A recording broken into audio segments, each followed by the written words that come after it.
Nā, huri atu ana ki te whutu pōro a hakoa I whakatā te kapa hau a whiowhio I te rā wiki, kei te pūmau tonu rātou ki te rautaki tākaro, kei mua I te aroaro. Hei a whina noa ake I a rātou, kua ora mai anō a Hosea Gear I ona tau tūtanga, he mea whakamātautau tōna hauora I roto I te whakataetai a karapu o te whanganui ātara I te rā wiki.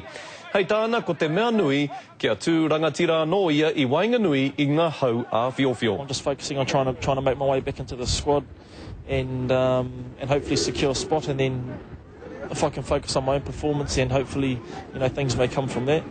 Engari hei tā te kai o koa Colin Cooper me pakari ke ake te tākoro a te kapa whānui I tēnei wiki, I runga anō hoki I te mōhio ki te kore, kua kotia te taitapu ki ngā whiringa whaeti. You just got to keep doing what you're doing well and trust what you're doing well, and certainly trust the group. We're in a great position to be. We've just got to fight forward. We lose it, we're out.